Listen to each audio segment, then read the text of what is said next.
My name's Roger Hyde, and this is my friend David Holman. Now, David is a specialist eel angler, and he has been an eel angler for something like 25 years now. During this time, he's caught possibly 35 eels over 4 pounds, a number over 5 pounds, and one monster of a fish of 7 pound 8. So, tonight, David's going to show us some of the tactics and methods that he uses on the canals for eel fishing. Well, Dave, over to you. Well, thanks very much, Roger. What we've done is come here tonight on the Trent Mersey Canal, and we've brought all the equipment with us, and we're going to actually set it all up as if we were going out for a night's eel fishing. And we're not going to actually fish tonight. That comes later this week. But by taking the time and getting all the gear spread out, we can really look at every item of tackle that we're likely to use, and really take a time, spread it out and explain it all, both to you and every one of our viewers. Great, Dave. Let's get down to the canal and see what we can learn. Okay. Nice night, Roger. Would that be a proper holding place there? Is it nice like that on the bushes? Well, we've got eels probably all the way down here, and they certainly travel along them flower banks. A lot of small food holding up in the the moored boat underneath the trees overhanging. Yeah. There's no bed in there, I think, Roger. So a couple of bikes. No bike frame really, yeah. Yeah. Yeah. Dave, seems a lot of gear to bring down. Tons of it. Why do you specifically fish for eels? Why eels? Yeah. Well, they're a fascinating fish, Roger. That's the simple answer to that one. I've fished them for many years now. Yes, I've fished them for many years now, and you never quite get to grips with them somehow. But they've always got a sort of new angle, if you like.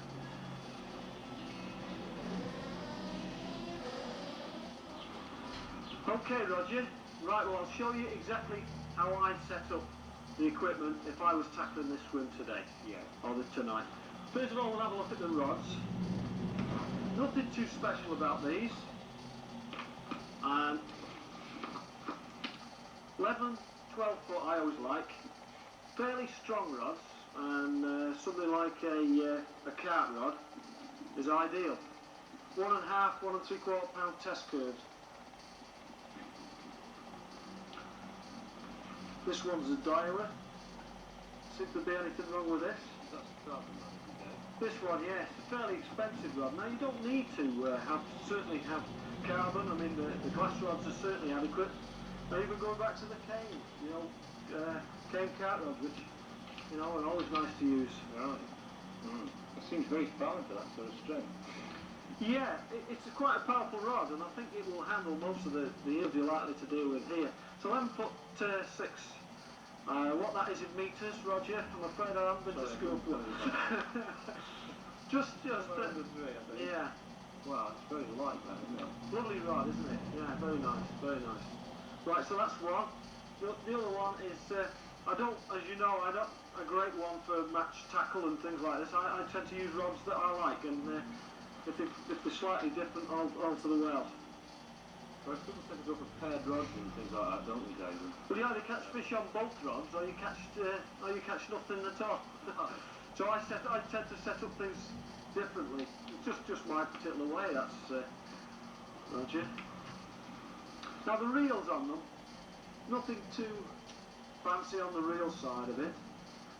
What we're looking for is a good quality reel that will hold. In this instance, 8 pound line. Now these are the Mitchell 300 type, which have been in use for many years now, and quite honestly, I can't fault the good reel for this particular job. And that's the standard 300. That's the old 300, yeah. I've had it for a number of years, never let me down. So we'll just put that one, hopefully, onto this reel fit in here. So. There, onto there. Now we're going to use a slightly different reel on this one. Now then, one of the problems we've got with the eels is when they initially take the line off the reel, then we have to let them run just for a little while. Now that's the most critical time, if you like, when you first get a bite and they're taking line from the reel. Right. Now sometimes on the smaller spools that we've got here, the line does tend to stick just slightly. Now on the bigger spool that we've got on this Mitchell 306, it plays off that much smoother. Now here we're going to be using this reel at quite a distance. We're going to be fishing well down that canal. There's going to be a fair amount of line off that reel. So with that, the extra wide spool does make a difference. The thickness of the line means that it's not so far down the spool, and then it should play off better. And that's the idea behind it anyway. So as I say, we're going to set them up slightly different. That one with a Mitchell 300, and that is the Mitchell 306, which I don't think you can get hold of now. I think they're out of production, but still a very, very good reel, and one that I use pretty well all for the eel fishing, and even for pike fishing, very good as well. What's the breaking strain and line have you got on there, Dave? Both about 8 pounds, Roger. And I find that I don't really need a heavier line than 8 pound in the canal situation. If I was fishing in a really snaggy area, I might think about it, but normally around about 8 pounds, and you can really handle fish quite well on that. The type of line is important. I do like to use silk cast line. I've used it for many years and it's never let me down. Very reliable, very abrasive resistant, and it does the job adequately. It's quite an inexpensive line as well. You can buy a bulk spool for under £10, 1100 metres. So it's very economical. It lasts me for many years. So, right, well, what we'll do now is just set up thread them up. So Roger, on this particular one, this rod here, we're going to be approximately 25 metres down the canal with the bait from where we're going to set up the rod. We're going to put the bait in right down the canal there. Now we can't free line on that one, so what we're going to use is a ledger link on it. Now, what I like to use is a seconder reed, which is this particular device, which is a homemade thing. I've not seen them in any shops anywhere. But the idea is that this float, obviously it's normally a float making material. There's a line clip at the bottom, which is simply one of these American style clips that's taken apart, and that one's put into the bottom of the seconder reed, and the swivel is attached at the top, there. Now when we put the ledger on it, obviously the ledger sits into the mud, and then this here will be well above the bottom of the mud, and then allows the line to slide through it nice and easily. Let's just show that through there on the line. So it's basically just an extension of the ledger, isn't it? So we put the ledger on there, find a nice quarter-ounce ledger, and you can imagine the ledger there would go into the mud and leave that through, as that sticks upright like that. Okay? So that's the Dave Holman homemade device, if you like.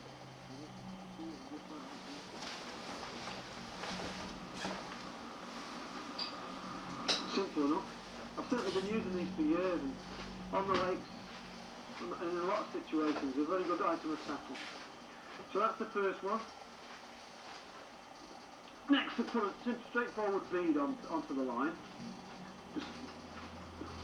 and that protects the line just where we're tying it onto the ring, or onto the swivel. And the next piece is just a little brass ring. You see that? Yeah. A draining ring. Now these are available in most of the tackle shops, and I find that they're better than swivels. I don't particularly like using the swivels out on this rig, the draining ring. But you've got to be careful how you tie them on. It's got to be different than a conventional hard hook knot. That's right, otherwise it tends to slip. Yeah. Now they go through the ring twice with the line, so that you've got a nice loop like that, which is doubled. You see that? They've got 2 loops there. Now you twist the line as you would normally. About half a dozen turns will normally do the job on a heaviest line like this. Then feed that free end back through the 2 loops and draw it back back towards the ring. There we go. That seems to have done the job.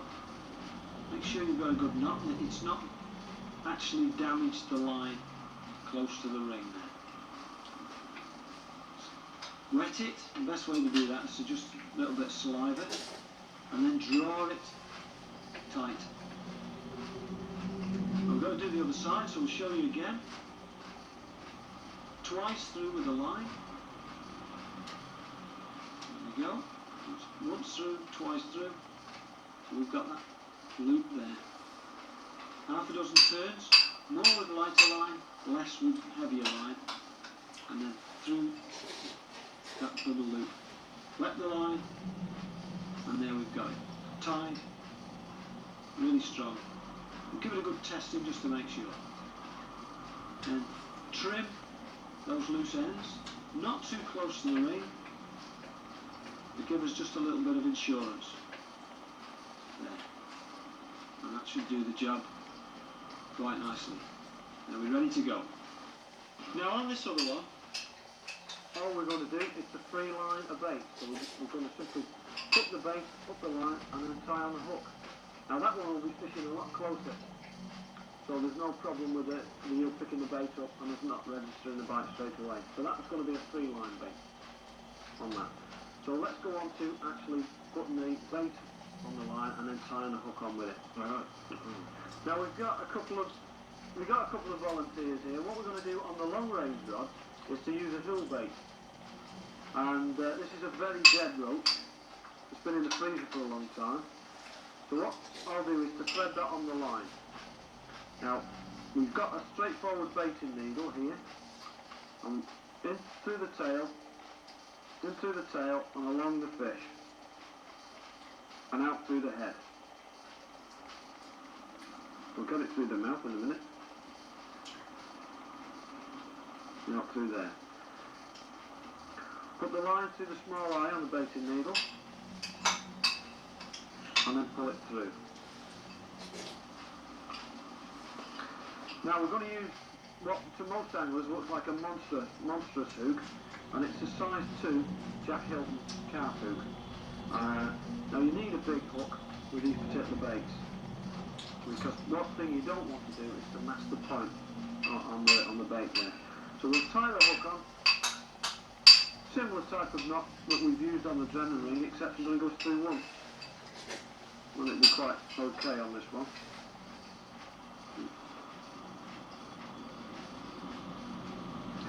Yeah, wet the line. Just cut it off. Again, you don't cut it too close to the hook, leave a little bit of safety margin, because that will be inside the bait anyway. Then draw the line back to position the hook. Okay? Now you can see that hook there is just proud of the bait.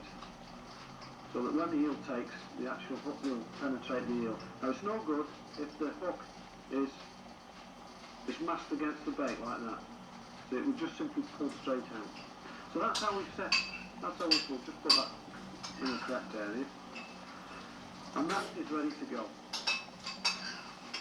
That bait is ready to go. So that's going to be one of our rigs. And we'll be putting that, as I say, well down the canal there. Now the second one, we're going to use a half bait, which is the nearest thing to an instant strike rig as regards eels. Because normally when an eel takes a bait, what happens, Roger, is that he picks it up near the back. Now sometimes he'll squash the tail, but mostly they go for the dorsal fin area and they squash the bait there. So what we're going to do is cover that when he picks the bait up there, our hook's going to be somewhere near so that we can strike him pretty well straight away. Now if that continues, then the eel will run away normally for some yards with the bait, and then he normally, unless it's a very big eel and a very small dead bait, he normally turns it round and swallows it head first like that. Similar to the way the pike takes. That's right, yeah. That's exactly right. And slides it down. So what we're going to use is a half bait here. Now half baits can often be better than the full bait. So what you do is you put one out of one way and one out the other way and just simply gauge it on the knife. Sometimes seeing which is most successful. Or you can even have a couple of half baits ready made up. we'll just do... now the important thing to remember when you're doing half baits is not to cut the bait straight like that, but to go at an angle of 45 degrees. Now that way you get more smell percolating into the water, and more smell of the fish. So it just aids it a little bit. Again, I always do it that way when I'm pike fishing with mackerel. So we're just going to cut this at an angle. Now you want a very, very sharp knife so as not to make a real mess of the flesh. Now that one's a frozen one. Not done it too bad. So you want a nice clean cut there. Watch the knife, by the way, that you don't sit on it or something. Again, in through the tail.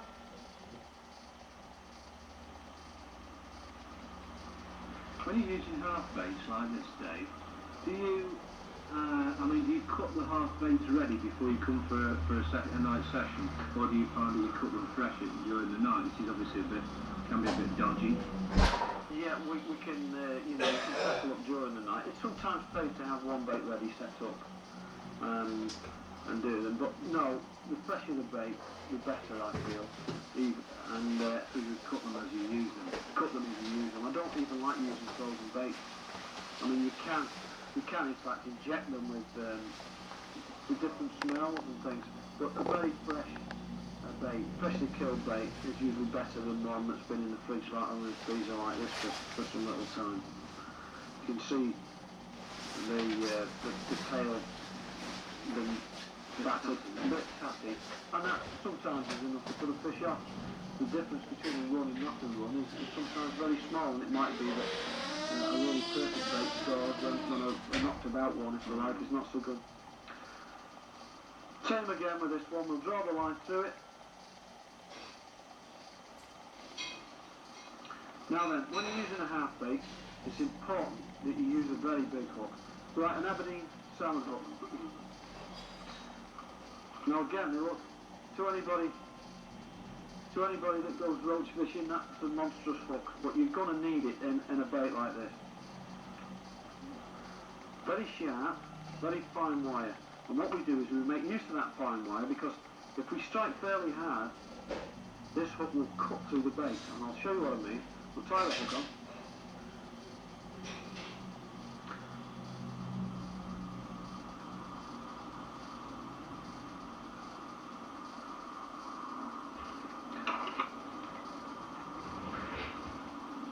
And bring that back to that position there. Now, slight small incision in the top, and the hook actually fits in there, in that region there. So can you see that? Pull it into the area where the eel's going to pick up the bait. That's exactly right. The eel clamps onto it there. As soon as the alarm goes, we're going to strike, and that will cut straight into it. You can see now as it starts to hit it, it will pull straight through the flesh and into the eel. And often you can lip hook.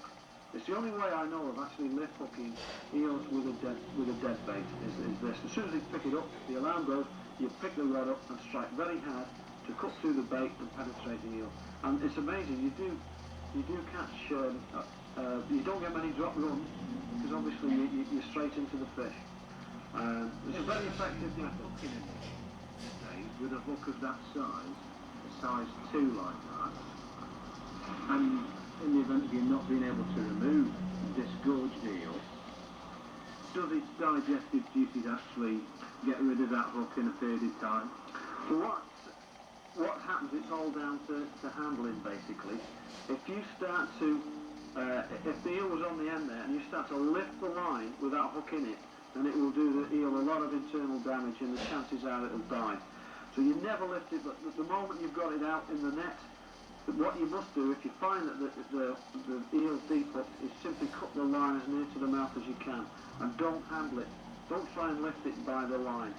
Now, from years ago when I used to eat certainly the smaller eels I caught, you find that if you gut them even 12 hours after, the hook would be unusable.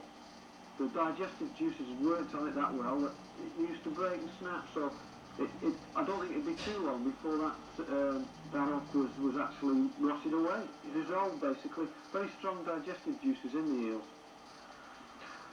Right, so that's our two baits for tonight. Now, onto species, if you like. We've got two roach here that we've used simply because I had two or three small roach in the freezer. Lots of different baits that you can use. The ones that I'm not too keen on, first of all, would be things like crucian carp and small bream. Don't seem to score very often on them. Roach are very good. Minnows, certainly, when you want a really small bait, ideal. Gudgeon, excellent, certainly in canals, because that's what they're finding most of the time.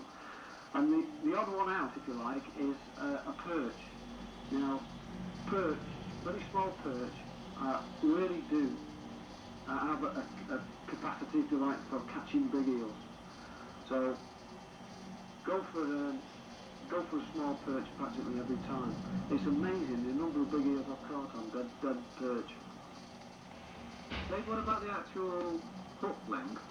I mean, there's a lot of things on the market like Dacron and Criston, or do you just use ordinary nylon or wire traces? Well, what you can use, I mean, in lots of instances, is straightforward nylon. And what I tend to do is to fish with the nylon until such times as I think I need something else, basically.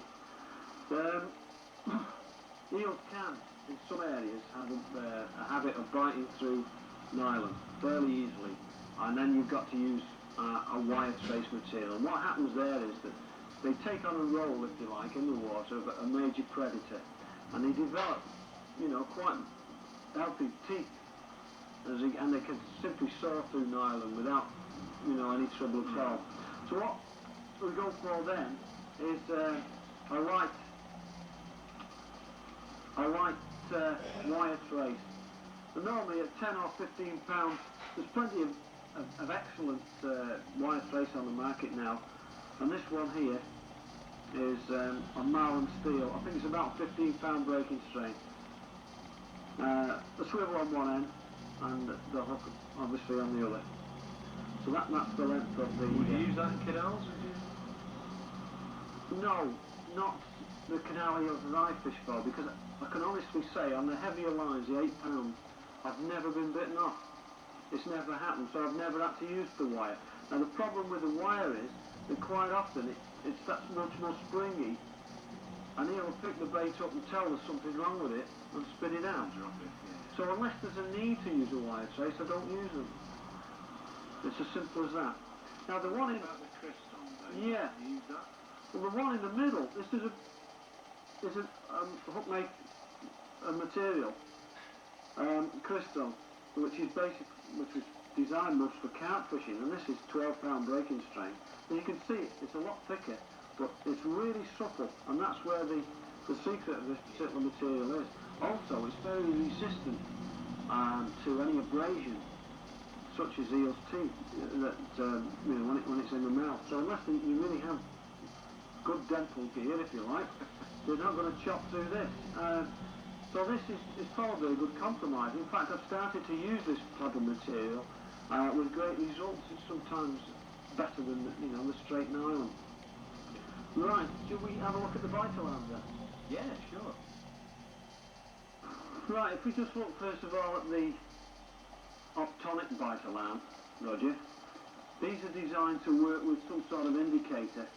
And here we've got another isotope, glow bobbin if you like, that normally sits on the line here. Now that, if you're set up for normal fishing, that's probably something like you'd have, so that when the fish pulls, away goes the alarm. Now that's not going to be sufficient in this instance, because the fish is going to pick it up. Yes, we're going to get the indication, but before he's had a chance to get hold of the bait, he's going to use up a little bit of slack line and probably drop it. So we've got to use an open spool. And the moment you put an indicator in there, well, it drops into the grass, that's not so bad, but you're going to get lines spilling off the reel. So what you've got to do is to take away the indicator and use a line clip. So if you open the spool, we cast it into position, retrieve most of the slack line, and simply clip the line onto the line, into the line clip there. Now that stops the line spilling off the reel, I should do, if you put it on correctly. Possibly a better idea would be one actually immediately above there. But the idea then is that the eel picks up the bait, pulls the line from the clip, and the alarm sounds as it takes off. The thing to remember is on these is to get the... let's get this right. Is to get that runner jammed in there, and that way it goes off every time. Now some rods that don't seem to work very well because of the runners, they don't seem to work very well with this type of indicator when it's not using a bobbin. So there, we've got it. So we just set that up again, put it on the clip, the eel takes the bait, and then away she goes. And that, although it sounds quite a low volume, that it's sufficient normally to wake you up if you just happen to have nodded off for a few minutes. And is it an immediate strike then, Dave, or do you allow it to go for a while and or let it run with the bait? Now on this particular rig we've got a full dead bait, so there's going to be a little bit of time before it actually gets it down, so we're going to just feel a little bit of experience there, if you like. It's just a... although he's got it. Sometimes a small eel will pick up a biggish bait and he's just pulling at it. You can feel him actually pulling and snatching at the bait. Small fish, and chances are you're going to miss that one. It's a much more positive one when a big eel picks it up. And you've got it, and you can feel that you've got it, and then that's the time to strike. But usually you're giving it just a little bit of time. So the eel will pick up the bait, possibly run away from where it's picked it up, squashing it to kill it, and then it'll turn it round. It's just a matter of gauging the right moment. But give it, I don't like to give actual time. Sometimes it's 10 seconds, sometimes it's, although he's got that, it's nothing more than a good feeling that he's really got it. And then you strike into it. With the instant strike rig, if you like, as soon as you pick that rod up, you can strike away then. He's got it, you know, he should have it straight away. Well, one of the bite indicators that I like to use is an item which was devised by some of the members of the National Angler Club many years ago, and is now made by Arthur Sutton of AJS Alarms. And if we simply set this up on this back bar, as shown here with the rods, and the alarm box itself screws into there, and then we have the gripper arrangement, which is this piece, and it acts like a close peg arrangement. There is adjustment, and the line is simply held in the jaws there. So when the line is pulled out, that operates the alarm. We'll set that up. One on that side, one for this rod here. Wire him in.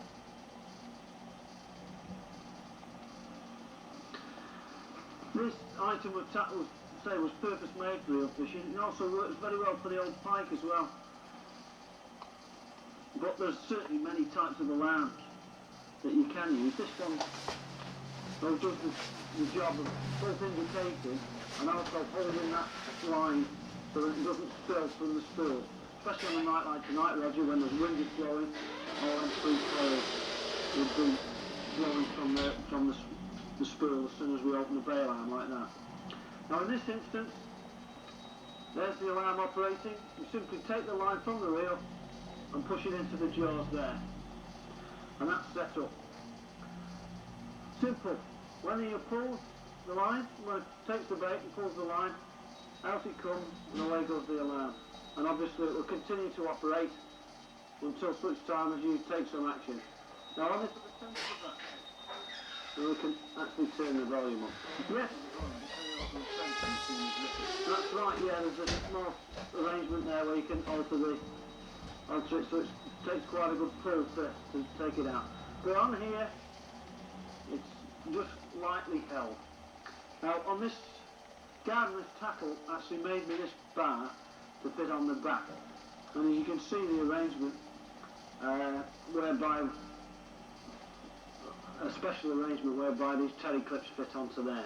You could in effect use a straight rod into the ground and put into there. But this does all the jobs. Holds the bite alarm, holds the rod, and holds the indicator. I mean, it works really well, and I've used it for many years. In fact, I use this type of alarm for all my eel fishing. It's very simple, that part, but it's effective, isn't it? To be able to put the whole lot of your stuff on. Yeah, it's dependent though upon a good back stick position there.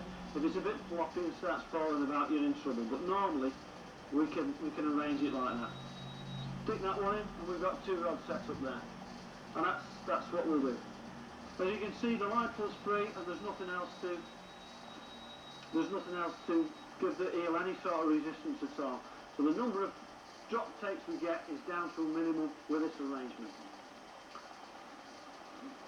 Right, Roger, we've talked several times today about the need to position the bait well away from where we're fishing, and so that the eels, which are working upstream against whatever flow there might be on the canal, and we're going to position the bait in that position there. Now this rod is the most likely to pick up the fish. It's as simple as that. It's the first one along the trail, and the one that quite often is the one that picks up all the fish. Right. So it's important we get it in the right position. Yeah. Now what we'll be looking for is to get it fairly near those trees, overhanging trees that feature on where the canal starts to drop away. Now the eels will be searching along there. That's where the small fish are. That's where we're hoping to intercept a eel. Right. So let's. He's going to be tracking along that shelf, that far shelf, is he? That's right, and he's going to be coming, if you can think about it, he's going to be coming from that direction, down past us, and down there. So I'll just go and position this one rod first. And if we can get it just onto that shelf, in that position there,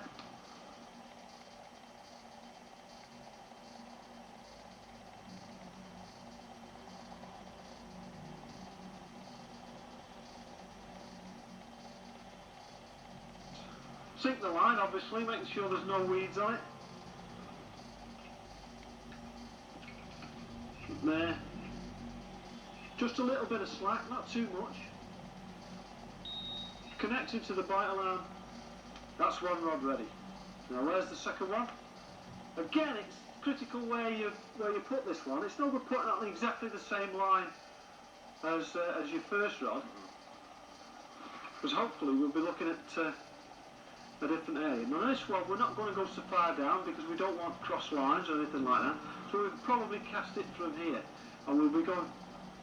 Now this is where you, if you like, you can think about this. If it's a very warm night, the chances are the eels will be right underneath in the bushes. If it's quite a cold night and heavy wind, then Close to the centre channel. into the deeper water. That's right. Yeah. Think, you know, that's just where, if you like, a little bit of common sense comes in. So this night is going to be a beautiful warm night. We're going to position it right in there, right in amongst the trees. I mean, what if you're fishing sort of the near track? You know, maybe you're fishing the near shelf. I noticed we've got both of the baits out on that far shelf. Yeah. Why are we not trying to track one down on that shelf and one on the nearby? Well, you could certainly do that, and if the rules allow, you could even put a third rod out and fish that close in on the near side. But we're looking here at a feature, and the feature are the bushes, and the bushes will hold the fish, and the eels will tend to move into there. Yeah. Now the chances are we may catch fish on the near side, but my money's on the fact that the smaller fish in this area, and if you just look a little bit further up there, we've got quite a few people fishing the canal, and they're catching fish all from the far bank. So that the small fish are there, my money's on the eels going to be there. One of the Yes, certainly one of the most essential. It's got to be big. It's as simple as that. You can't afford to make mistakes and miss. Now this one's 48-inch arms. It's made from 2 old boat rod blanks many years ago. Like you say, it is big. Now if we get a really good indication of size of that. So there's no excuses if you miss at the net. And certainly there's no need to use a net of anywhere near this size for any other fish but eels. But they are notoriously difficult to net. Now I don't miss them very often with this one. But it is an essential piece of equipment. Years ago, you couldn't buy nets this big, but now they are available in the better tackle shops. But I had to make this one from it's bigger than a carp net? A normal carp net would be 42 inch. This one's 48. 48, so yes, there's plenty of room for manoeuvre there, as you can Yeah, see. yeah. You've seen all the gear, how it's set up. Now tomorrow night, we're actually going to go eel fishing for real. So for the best, Dave, eh? Give them some stick.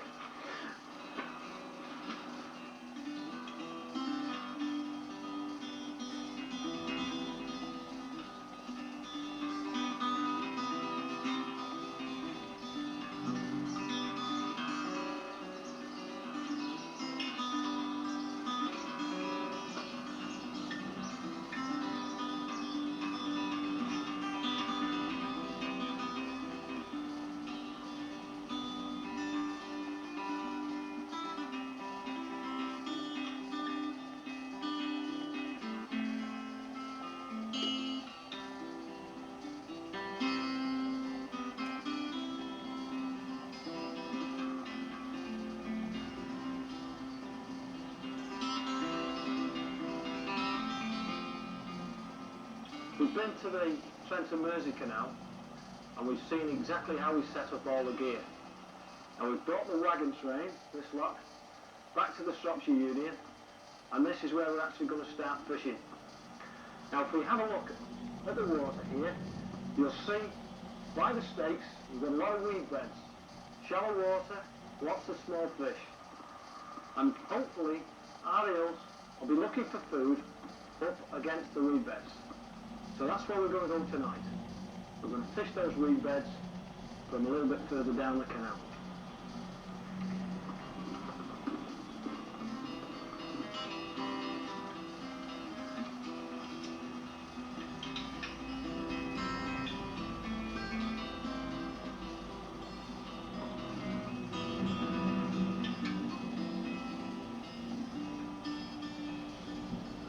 Right, here's a selection of baits that we're going to be using tonight. At the top we've got a small perch. These are all set up nice, ready for use. We've got a small perch, rather a large hook, that's a size 2 in there. And that's ready to go. Now perch would not normally be thought of as a very good dead bait for eels, but they do work extremely well. And quite often, if you do catch an eel on a perch dead bait, it will be a good one. Well worth the effort. The next we've got is a half bait, which is a roach in this case, which has been chopped in half, and the hook mounted near the dorsal fin. That's for the quick strike rig. So we'll be fishing that fairly close to the snags that exist in this particular area. And the last one is a gudgeon, a small gudgeon, dead gudgeon that we'll be using. Now, normally what we do is put them in, perhaps an hour, 2 hours. If nothing's happened, then we might think about changing them, put a different bait on, and run through the changes, rather than just leave them the one shot and leave them for the night. Now, when it's got light, the chances of catching an eel on a dead bait are pretty slim. Probably after about 5 o'clock in the morning, that's June time, July time of the year, then the best idea is to revert to a worm. So simply take off the dead bait and put on a worm, single or a double rod, and go from there. Now, not only got a chance of catching eels, but perhaps a tench, a carp, perch, all sorts of other things. So at least it keeps you active.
he's got that.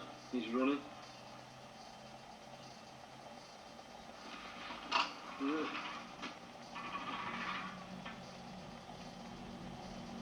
He's got me stuck somewhere.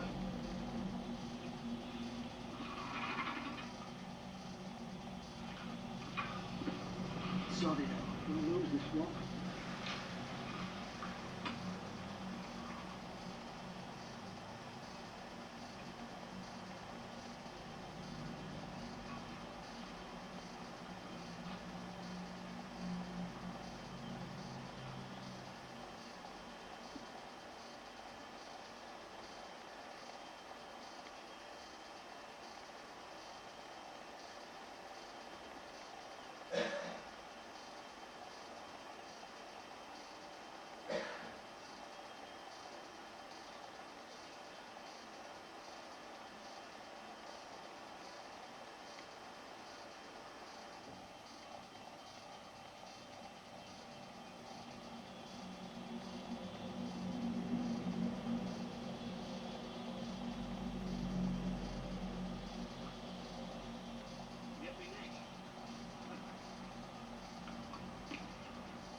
Not very big eel.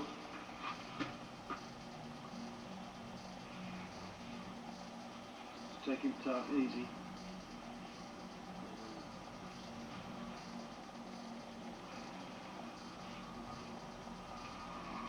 He's going to cut the pound, I'm afraid. Never mind. I'll get the net.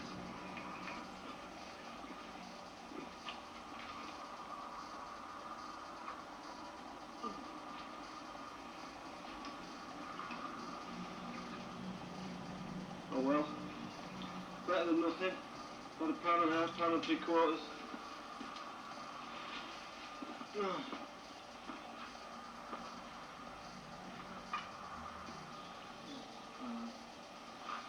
It's about a pound and a half, pound and 3/4. Not as big as we hoped, but never mind. Perhaps it's better to come.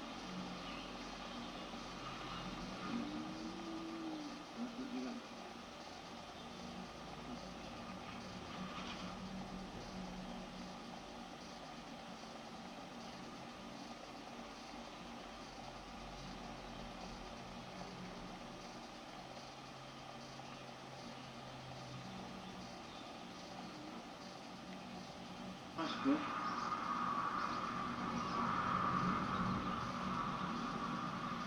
We'll put him into the keeper. Right.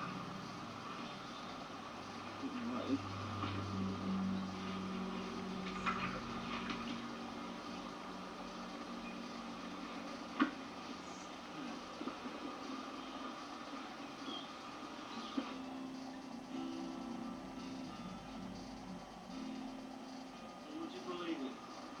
We've got a boat. Great big light on the front, blazing away.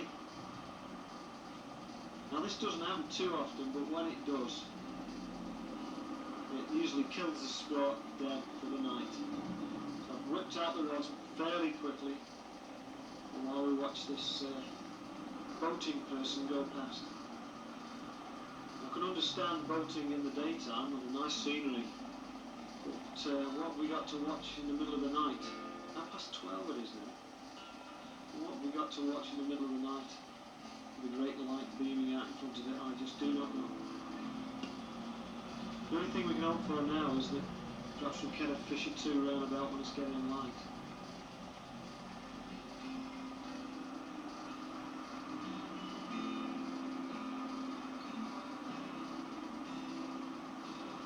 Thank you, Mr. Boat.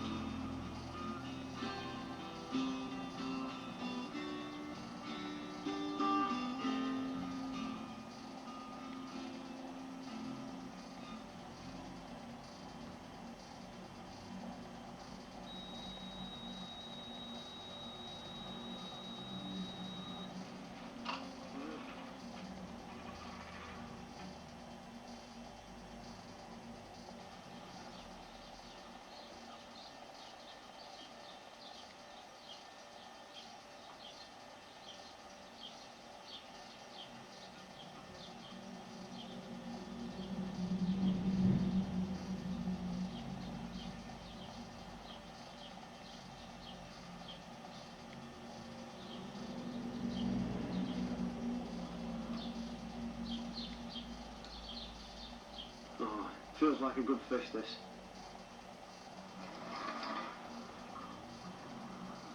Oh yes.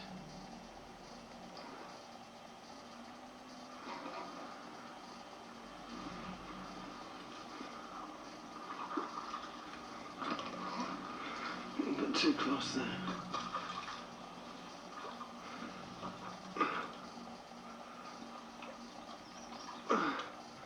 Oh yeah. Oh, what a nice fish. Look at that. Oh, must be £3 at least there. A bit tangled up here. Oh yes, look at that. What a nice fish. Oh. Oh yes. How's that for a tidy eel? Canal eels. Oh. But look at the girth on that one. He's obviously been feeding quite well on all those gudgeon and roach in the canal, and he's probably been in here for a long, long time. Nice, lovely mouth on him. Beautiful bronze colour. Absolute superb fish, that. Lovely fish. Just the one we've come for to date. I would guess it's, I would say that's at least £3.5, but we'll put it on the scales now and just check it out. He's obviously swallowed the bait. Now, no need to panic too much. What we'll do is to just simply cut the line as near as we can to the eel, and the chances are he'll suffer no effects at all. So I'll just cut the line there. There we go. Don't pull up on the line. Sometimes that can do a lot of damage. I'd never lift them by the line. Let's just put him in. There we go. Let's see what he goes.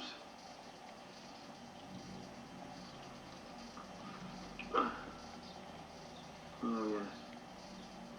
Oh, so near the £4. Actually, it's just on 3.14. 3.14. It's a super eel, that one.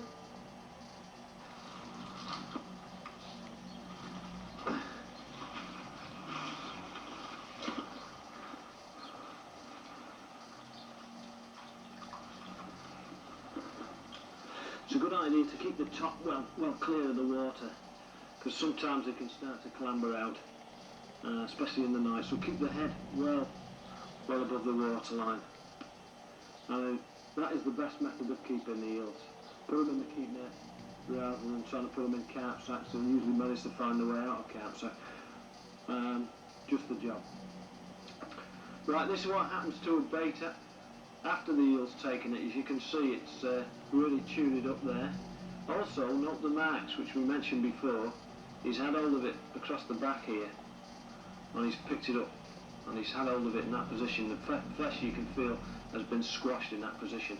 So that's how they actually get used to taking the food. They demobilise it first of all by squashing it across the back, and then they take it. Now this ritual, if you like, doesn't change even when they're picking up a dead fish.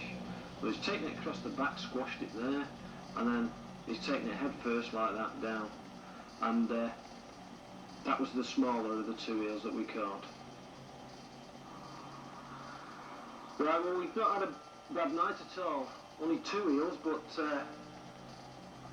one of them's a very good fish at £3.14 ounce. I'm really pleased with that. I'll not find too many eels better than that in canal, rivers or lakes. And the other one, I've not actually weighed, probably about £1.5 pounds. Now, as you can see, very, very frisky. Now that brings a problem. How are we going to photograph the eels? We've caught a good fish, and all you get is the snaky action whenever you lift them up. In fact, if we just move that, suddenly he goes bananas. Now, a couple of tips on this. If you've got to handle them, then use a towel a little bit. Make sure you can get hold of them properly with a towel. But one of the other ways of subduing them is actually to turn the eel upside down. And if we just demonstrate that now, if we could just bring him out into the grass, if we turn him upside down, he normally goes Very quiet. There we go. He's turn him upside down like that, and he got very quiet. It's just as if you'd waved a magic wand on him, and suddenly he's gone to sleep. And that does help us, because if you want to take a photograph of an eel, then if you put it in that position there, get all the camera ready to set up, and then simply lift your eel into position, you've probably got 3 or 4 seconds before he starts to revive and starts thrashing about again. So should we try it and see what happens when we get the smaller one and lift him into position? So, as you can see now, quite docile, and we'll just try and lift him up and see how long it is before he suddenly realises he's back in the land of the living again. There we go, and suddenly he starts to come to. So that gives you that few seconds in which to take your photograph. So especially if you're on your own and you're using a delayed action, it is difficult. Much easier if a friend's taking a shot for you. But that's the way to do it. Now I'll try it with a bigger one, and usually find that the bigger the eel, the easier they are to handle. I mean, nobody likes handling those little bootlace jobs, the half-pounders that go screaming up your line and leave acres of snot right up the line. So the bigger they are, usually the easier they are to handle. Let's try it with a big one. And again, he's quite frisky. We'll turn him upside down. And again, he starts to relax. We'll just leave him like that. You can actually feel it when you're holding the eel. You can actually feel them relax. And they will sit like that for a long, long time, unless you actually turn them back upright again. So, obviously, not many eels sleep on the back. We'll try and lift him into position and see what happens this time when as if we're going to take a photograph of him. We're ready? Lift him into position. Usually good enough to get a good shot, and then the eel will start to come to again. So he's starting to get a bit lively and frisky again now. So simply put him back down again. Back into that upside down position. And away he goes to sleep again. Having enjoyed some good sport with these eels, now we're going to put them back again. Now, for those that like to eat eels, well, fine. If you've got to take the eels, take the small ones. But don't, for heaven's sake, kill lovely fish like this. And the best thing to do is just simply return them to the water. So that's what we're going to do now. In fact, he's off on his own. And put him back. Away she goes. We'll do the same with this one. And away they swim.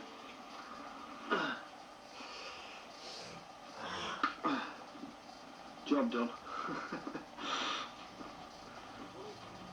Make sure you really wash your hands well after ramming the eels or handling the eels, because that eel slime is in effect toxic.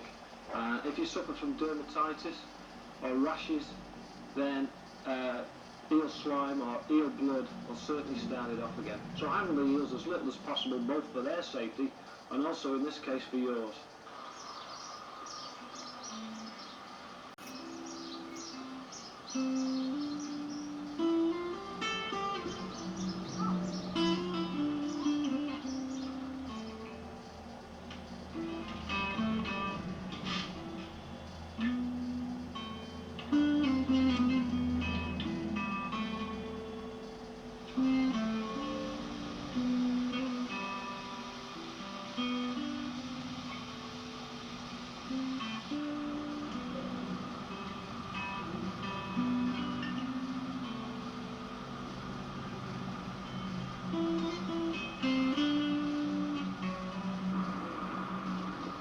Right, we've looked over the past evenings or nights fishing for eels using dead baits and lobworms, looking for the big eels and the specimen eels in the canals.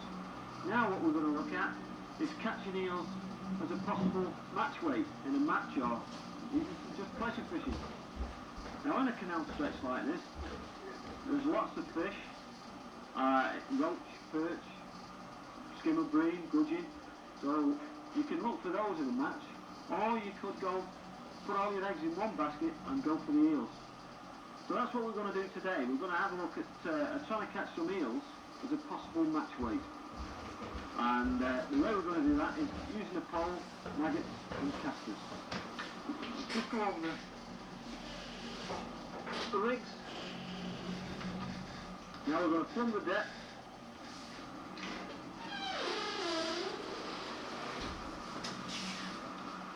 Just got to plumb the depth. Now with this one, it's fairly critical that you get the exact depth, because what we're going to be doing is working the maggot just off the bottom and letting it just settle again. So we need to find out the exact depth of the area we're going to fish. And what we're looking for is we'll be starting plumbing the depth in the middle of the canal and then working gradually towards the far bank. Where it starts to shallow off, that's where we'll be looking for our fish. And that's the area we're going to be putting the maggots and the casters in. So let's just try and find out what sort of depth we've got down there. I've got a reasonable guess at it. Let's just check that out.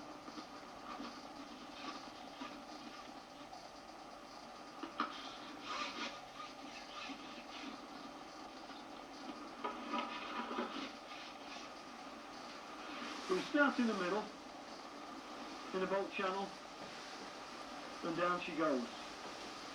We'll just keep working it across. Yeah, so it's starting to shallow up there. That's it, so that's just on the bottom there. And that's about the area that we're going to fish.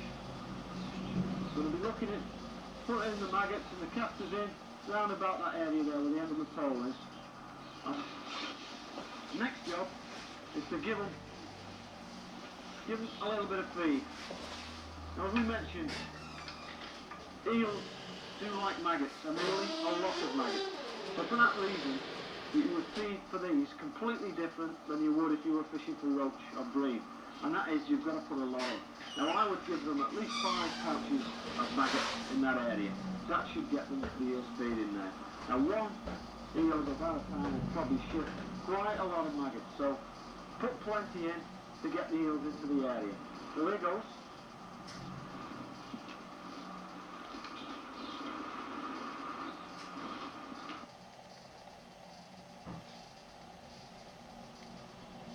We mentioned before, this is a go for it attack. So there we are, we've given them quite a bit of bait. We'll give them one of casters as well on top. And normally you don't mix maggots and casters to any great degree, but I like the change that sometimes using a caster over the top will bring a response when the maggots not. So there we've given them quite a bit of bait. So you can appreciate it'll be some time before the fish actually get through that lot, and we'll start to get bites on the hook. But don't get upset. It is a waiting game, this one, but when it comes off in a big way. Right, the first rig we'll be using is a straightforward 1 gram Olivet float, and that's like this: a body float, a long antenna, and what we will be doing is working that float up and down in the swim, and we'll go through that in a little bit more detail in a moment. The Olivet, about 10 inches, 12 inches from the hook. This is 1 gram Olivet, and a 2, it should be 2 there, we'll pull this one down.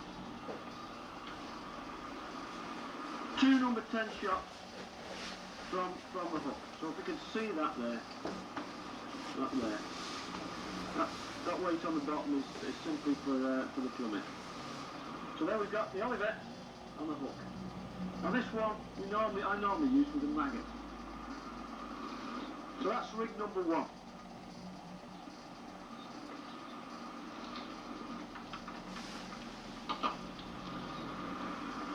The second one here, which is fished way over depth, and it's a small waggler float. Now these are much easier to control actually in the wind. A lot better. You can normally use a longer line between the float and the pole tip as well, so it makes it a lot easier to handle in the wind. And also you'll see by fishing way over depth, and normally 2 or 3 number 10s right down the line, what happens then is the bait tends to move slower through the swim. and sometimes gets a response when the bait that's worked up and down doesn't. So you've got two chances basically. Try one for 10 minutes, quarter of an hour, no response on that, then try the other one. Change the baits around. You've got a lot of avenues to go down when you're actually fishing, rather than just throw it in and hope. The elastic on these, on the end of the pole, normally a number 5 or a 6, plenty of stretch factor there, and it goes through 2 sections here, so that we've got plenty of leeway there. Now normally about a £1.5 line will be sufficient, and what I do is use that same £1.5 right the way through, and this one's a maximum, which is quite a tough line. You can chance using a lighter hook length, especially if the eels are small, or even go up a grade if the eels are that little bit bigger, and you're likely to catch £1.5, £2, which will give you a fair, tiny old fight. So that's the rigs. What we're going to do now, from the depth, and then I'll show you how I work each rig through the swim. So we're going to work, this is the rig that we're going to work up and down over the bottom. So there we start off on that line. And the bait should be just resting on the bottom there. And what we do, as it works through the swim, we just lift it, let it go. Just let it move over. And I saw some match anglers there from Boston fishing at 11 metres there for the eels on the river with them. And they had this method really teed off. They were catching eels at a tremendous rate, and 8 to 10 pound in a match didn't seem to be any problem to them. They had the sequence really worked, and this was their method. They just kept working the bait through the swim all the time. Let's try that again, go down the same line again. So you can see it's not a static, it's not just a static method of chuck it in and leave it in. You've really got to work at it, same as you would with practically any other type of fishing. We're trying to demand a response from the fish down there. Say, here's the maggot, go and get it. So that's one of them. I'll show you the second rig. And as we mentioned before, this is fished way over depth, and the idea is to slow the bait right down. So it takes 2-3 times as long to move through the swim. Now on this one, we're going to go for a caster. There's a number 18 hook on this, 18 forage hook on this particular one. And we're going to bury the caster, bury the hook, sorry, right in the caster.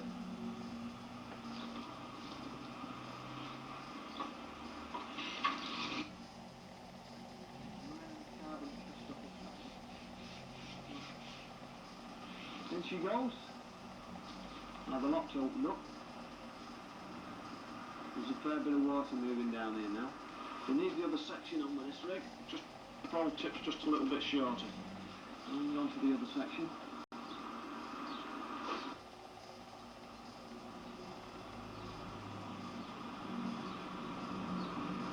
And the beauty with this particular rig is that if it really is blowing, well, you can backshot it. What that is put a small number 10 shot between the float and the pole tip and sink the line there, and it will start to really behave itself in even the most atrocious conditions. Right, just lift into. I always delay that strike just a little while and then lift up rather than strike across the float. Get a better, usually find your hook fish, whatever the species like. Now this certainly feels like an eel. We've had 1 or 2 roach. Yes, there's a telltale. See, as he starts to back off and try and back into the mud and that. And he's taking off down the canal. He's going well to my left. Oops, got a bit of spurt on there. I feel a bit angry about this. It certainly is getting around.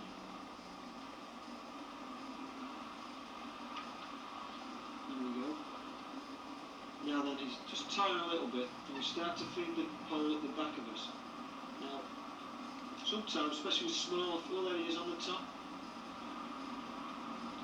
It's definitely an eel. Now with a pole, feed the pole to the back of you rather than unship it. That way, if he takes off again, you can just simply push the pole out in front of you again, rather than trying to fiddle around for where the sections are to have more sections on. It's getting a bit doggy there. Just trying to get into the mud. Elastic comes into play. It's quite a reasonable size, this one.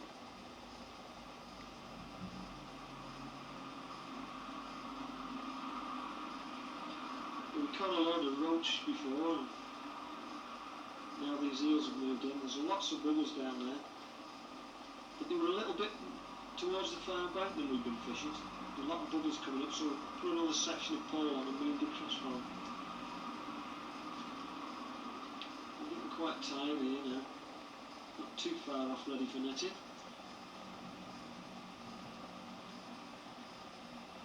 And that's the critical side, obviously, when we're netting them. There's more eels lost there than anywhere.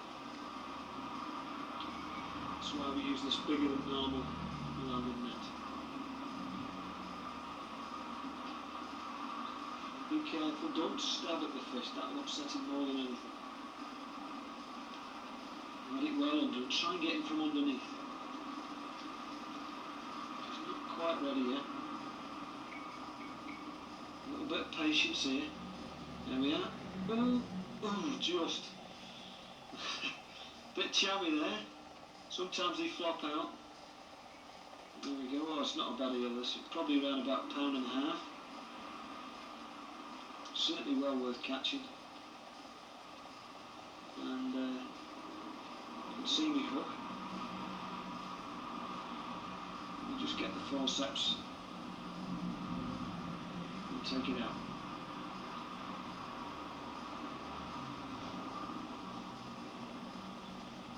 Look at all the bubbles coming up. We must have some eels down there now. Really working well. Keep working this float down. There's a bite left into him. That's it. Yes, this is an eel again. Just try and ease him away from the area you're fishing.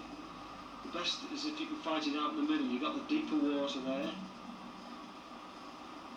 And less chance of the eel actually getting into the mud.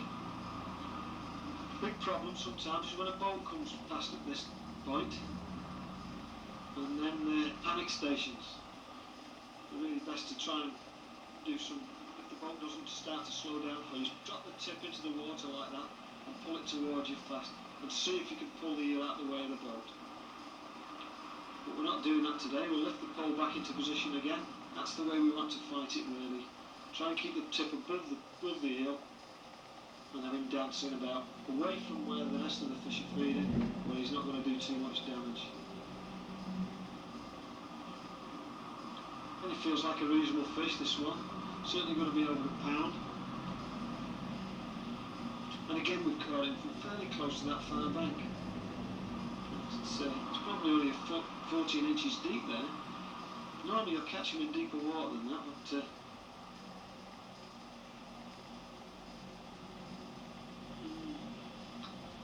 just a little bit too frisky to bring in yet. They start to come nearer the top now. Be patient, don't try. Again, when it's rod and line or it's pole, don't be in too much of a hurry to get the eel to the bank, because that is the critical stage when you go to net. Tiring a bit, we'll unship the pole, just take the last 3 sections.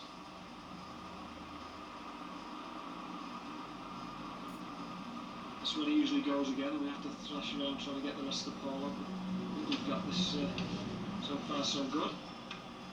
And that's it. So wait till you've got a good clean shot at him before you try it. And move the net very slowly into position. There we go. Oh, much better that time. Good. Again, he's about £1.25-ish. Good fish. And what we can do when you're handling them is to handle them through the keep net. And that way you can get a good strong grip on them and extract the hook. And this one's going down. Cut them off with scissors or bite through the line. There we go. You can join your mates.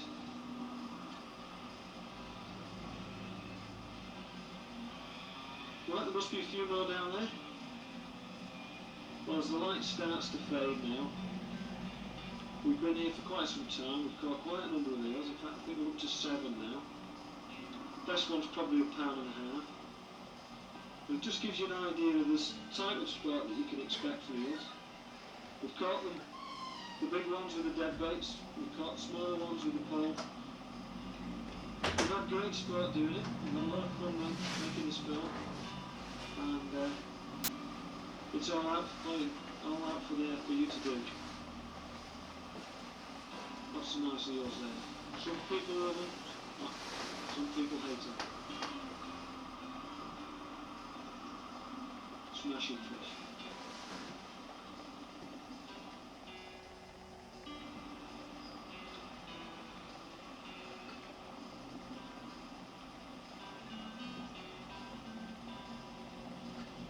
What more can I say?